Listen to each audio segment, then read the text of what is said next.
Specifically, we had about 45 complaints of unregistered STRs. I handled all of them. Some are on registered ones, some are on unregistered ones. How the process goes, you saw that PowerPoint. I didn't bring it with me. Basically, find an unregistered short-term rental, we send them an initial violation. We have up to 40 days to fix that problem. Part of that fix is become registered. That is something we're learning. Even though they are doing something illegal, we try to fix it. We try to help them get registered. They have 40 days. After that 40 days, we send them to court, and we have civil penalties. Oh, perfect. This is my PowerPoint. You can go to the next slide. I think it talks about, well, this is your whole Ocean View. Since last September, we issued 97 violations for all of Ocean View. You can see your clusters in there. We had over 200 complaints, closed 200, and we have about 14 still about open. The next one. STR is not registered. That's the type of violations that we have. They're not registered with the city. That's the main one for unregistered. And if they are registered, they're not following their permit requirements. The sign's not there, the camera's not there, trash is overflowed, or they're over occupancy. We received a complaint. We investigated. When I say we, I investigated. I send them a notice of violation. It takes about a day to get the violation or them the notice. And then again, the next slide has my numbers. Yes, property has 40 days to comply with the city. That's either become registered, delist the property, or be a long-term rental, which Ann explained was 30 or more days. If they're still in violation, we send them to the city attorney. City attorney issues a warrant for a civil penalty of up to $200.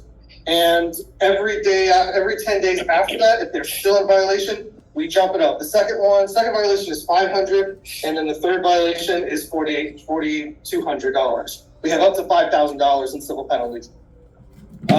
We recently had one that did a $5,000 penalty.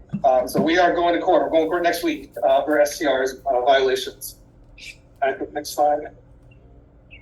We explained this already. Two types of registrations: administration and conditional use permit. Each property is vetted.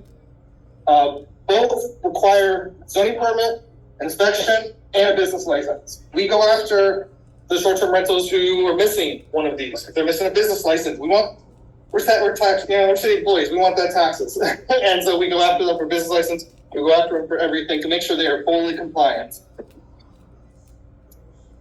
That's all my information up there. Any questions? I have. Oh, yeah, well, I knew. I warned you. Oh, yeah.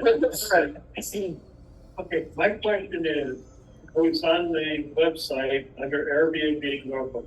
Yes. They collect the motel tax and everything up to 90 days. The 92nd day, they get that money up, and it becomes a rental. Is what it says on the city website. On the commissioners, that tax revenue, is that what you're talking about? Right, yeah. What I'm interested in, if it's a short-term rental, it stays a short-term rental. Because if we've regulated the motels down here, along Ocean View Avenue at one time, there was a law that said you could either be a motel or you had to have a 6-month lease. There was nothing in between. Then they brought in the short-term rental. Now it's a way to move it around so that they can be renting 90 days to 6 months without being regulated like they were before. Is that true? We try and register them as short-term rentals, so that's the most conservative registration we have. It requires the most thorough vetting process and the steps that are required. Long-term rentals are not as thorough because we don't have a registration program in the same way we do for short-term rentals. They are allowed to switch back and forth. A lot of properties do, depending on the time of year. Like building short in the summer, we have more turnover with visitors and move on the rest of the year. We don't require that they stay one or the other, but they are required to have business licensing and taxes for both. So they still get taxes to order either way, the long or short, they're just different types of business licenses. Yeah, basically, No city question will ever make us feel really good. Finances never make people smile. basically, short-term rental, we take out with the enforcement. If it's a long-term rental, that goes to neighborhood quality. That is a code enforcement issue. That's just a normal, my house, her house, and the normal property. It's on there, and I hate to pass it off to another department, but Complaints or issues. that's just how we do it, yeah, sorry. I'm going to. So on STRs, if these buildings are not occupied, run down buildings, and people are coming in from an investment perspective, is the STR program a way to get around the zoning enforcement that says you'll comply to the current, cottage line zoning, all of the parking requirements, all of the road frontage requirements? I mean, it just seems a little fishy to me that, we've got these zoning issues where we all agree this is what we wanted Ocean View to look like. And STRs, these buildings that, keep in mind, I don't want eyesores, right? But they're being repurposed without complying with I forget the name of the zoning, the residential code thing. But you're in the coastal overlay zone, but it looks like they're not having to conform with that. And so they go STR instead. We do use giving them an additional property use, allowing them to operate a short-term rental instead of just a single-family home as a way to bring them into compliance. So buildings that weren't necessarily in compliance before, as we go through the registration process, we'll say, you got to redo this driveway, you need to resurface the apron. HVAC will get raised for flood standards. Parking?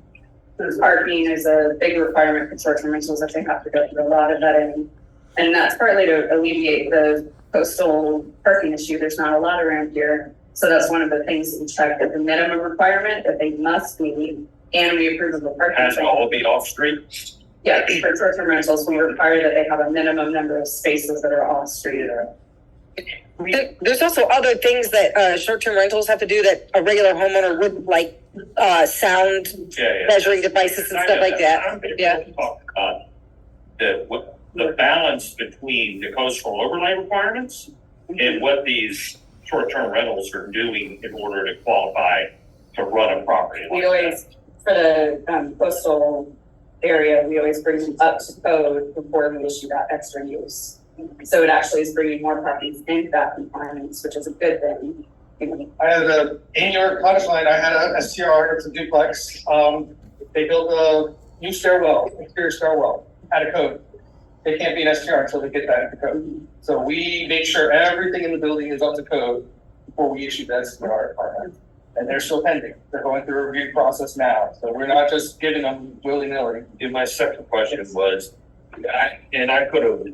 this could be a mind read, but I thought I remembered in the first articles that in order to be an STR, you have to have professional property management. Is that true? Not all of them do. If you require a conditional use permit, which is that thorough, longer process, you require a management plan. If it's an administrative registration, which is usually a smaller property in a less problematic area, we don't require a management plan, but we still require a point of contact that can respond to the property owner and operator contacts, and they have to meet all of the same requirements for being able to be on site within 20 minutes if needed.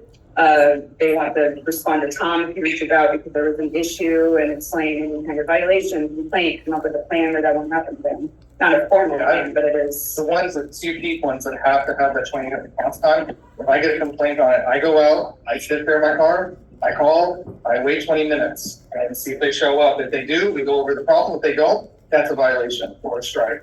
So we're checking on that if they have to require that operator. Got a lot. Either way. How can you find out if they're registered? On our website, Norfolk STR, you can just Google Norfolk STR. We have a data dump basically every month, and prints it or updates it, and it has every short-term rental that is active in the city. And it's updated once a month. Their permit is active, they completed all of the steps, there's a PDF with the permits listed, and our data guys created a really great map. If you want to stroll around your neighborhood, you can see where they are. And if you suspect there is a non-registered property operating, Yeah. Yes, that's what it is. Yes. Right there. right there. Long summer, aren't you? So I have a question on the 40 days to comply. So if somebody puts a listing in Airbnb on, let's say, June, right? And somebody complains on June, middle of June. So they have the whole summer, which is the best time to rent in an STR. You're giving them 40 days? You don't require for them to drop the listing? Through the city attorney, that is our requirement. We have to give them a chance, just like anybody else. Well, I'll explain it, I'm like that water dripping on the rock for evolution, or you're breaking it. I don't have any other, my whole job is STR, so I will keep going until they stop. That's not gonna, I do understand though, summer we do, but It should be an exception in summer, you know, like the day you find out, the day you tell them to drop it. I mean, I have certain rentals. So I'm very familiar with the listing, but 40 days is a long time, especially during summer. For all the ones that are registered. They do know whether or not upon Tom getting that first notice of violation, whether they stop listing and try and get it registered or figure out what's going on, or if they keep listing that whole time. He does note that. That's not just what number either. Can we take that away? Can we take that license away from them? If they have got the license. If they're permitted and they get an infraction, then Tom follows up with that. He can speak to that, but if they're unregistered, that's his indication to go get them. yeah, so for our permits, for our violations, if you are registered, for a CUP, it's a straight violation. And it's a notice of violation, straight to 40 days, court if you're not fixed it. The administrative permits, we have 3 strikes. First strike is a warning. Second strike within the same issue, same complaint within a year, it's a 4-month suspension. And a third strike within the year, same issue, it's a year suspension. So we track all that. We are Yeah. Let's send the winter and then they can start going for the summer. This lady right here in the green has a question. I was talking about talking about the 40 days for the people that are not registered. And usually during summer, there is a flurry of new listings of Airbnb and VRBO that are not registered. So I will say, give us this summer. I got hired in August last year. There was one inspector handling STRs, bars, clubs, restaurants, 7-Elevens. Now we hired a team and it's just us. So give us the summer and let's see what it looks like at the end of the year. I did. It's actually to A and B. If there is a short-term rental, we have nonprofit right behind us, unbeknownst to us, and they're out like all hours of the night. So if you need to, how do you find out who to contact? For like, let's say it's a Friday night, you gotta wait till Monday to contact you. Or the Norfolk Police, Norfolk Sheriff's, Norfolk Fire Marshal. We had a party a couple weeks ago. They did the report. I get it Monday morning. I can issue the violation. Okay. I'm not coming out at 2 in the morning. I'm sorry. Maybe you have me paid to go out. And so, If the other one was, do we know how this is, I know it's just kind of like all kind of sort of like new in the area. Do we know how this is affecting property value and the surrounding that equipment around? Because I know personally, if I had, I mean, 'cause we live on the station and I know if I was trying to sell my property and there's one next to me that's a short-term rental, I'm wondering how that's going to affect property value or even trying to sell your home if once the potential buyers that, Yeah, we don't have really great qualitative data on that yet. There are a lot of studies going on, especially in the bigger cities where they've had short-term rentals for a lot longer. But we're working on gathering that data to see if there's something that we can amend in our zoning ordinance to reflect any kind of protection measure that we can give to neighborhoods, because we care about those issues as well. But the program is still so new, it's difficult to determine that yet, so we don't have. That's what we're that there's a balance, all right? You may have an STR next to you. However, what we're also seeing, especially in Cottage Line, is we're seeing a lot of dilapidated old apartments being turned into really nice properties. Yep. And when people ride through and that visual is there, that might recognize for everybody. Now, I'm just theorizing here, okay? So let's keep that in mind as well. And the other thing that we're looking at too is density. Density is a big factor in any one block, in any one area. So far, our density for Cottage Line is pretty low as compared to Willoughby and perhaps certain areas in West Beach. Is there a goal? There's no percentage of density yet, right? No, yeah. No. Yeah, so we're talking about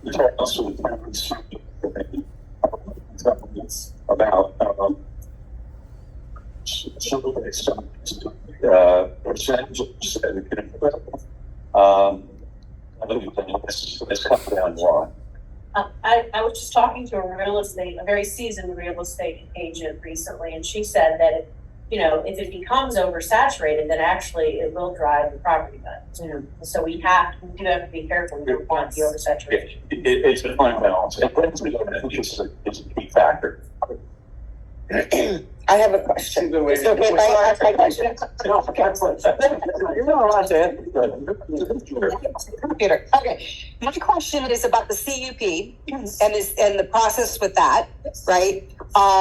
Some SCRs don't require a CUP and some do require a CUP. And I recently, just last week, learned some neighborhoods have different rules around when a CUP is required and when it is not required, which impacts all of us knowing, because the CUP requires the person to come to the Civic League to get approved by the members of the Civic League. And if they don't have to have a CUP, then there is no notification and we don't have a say as to it being approved or not approved, right? Or not that we get to actually be the deciding factor, but we don't have any input, right? So one question is, can you explain when a CUP is relevant for this particular Civic League? And two, why is it different in different neighborhoods? Why can't we have a standardized process? I mean, we're talking one street over, it's different, right? And it's all very close to here and this whole neighborhood. Like literally one street, it's different than it is in the next. And so people are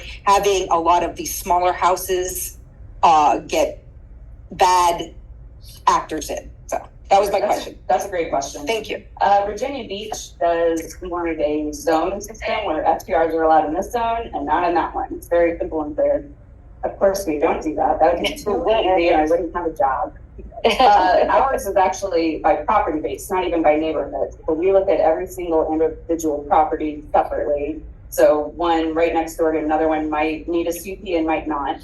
A lot of times the trigger is the number of bedrooms in the house. So anything with 4 or more bedrooms automatically requires a CUP, bottom line. Whether it's a duplex with 2 and 2, or if it's a home with 4 bedrooms, both of those are going to require a CUP.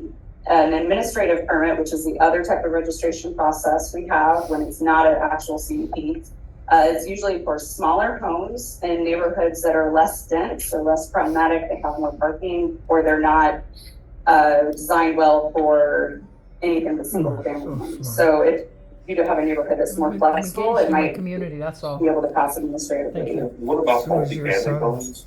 Yeah. Multifamilies, if it's anything more than 2 units, will require a CUP automatically. Always. Mhm. And then even if it's 3 one-bedroom units, that's 3 needs a CUP. And that's how we manage large complexes from becoming STRs without us knowing. So it just depends house by house, and we check every single property. If you guys ever have questions, you can email us or on the STR website. There's a list of common triggers for CUPs, conditional use permits. So if you're questioning what a house would need or what it looks like, that might help you indicate which ones would require a CUP in your area. Is there a way to petition to require more CUPs or more like for lower thresholds? 'Cause I think 4 bedrooms is actually a lot for a threshold. You're talking about the potential of at minimum 8 people staying in the house. You're talking about 3 or 4 cars in that case, especially if it's, you know, a group of friends, college friends or something. You're talking about a lot of vehicles. I'm just concerned that if you're saying 3 bedrooms doesn't require it, and they don't go through the process of being able to engage the Civic League, then you're not hearing the, you know, some of the aspects of how we would see that. That's a good point too. CUPs are always required to present to their Civic League. Administrative permits are not. However, when you push properties through administratively, they're automatically under that permit. It's a quicker process. So Tom has eyes on them from the moment they come on live, and those penalties, because they do the strike system, usually they'll stack from one incident to the next. It's not all separate. So that's how we kind of manage the administrative. Last fall, City Council voted in new zoning ordinance requirements, which actually require a significant increase in the number of CUPs that go before Planning Commission and City Council. So they've already taken that step to increase the number of CUPs they want to review before they authorize STRs. So it's still not where you want it to be. It is better than it used to be because they took that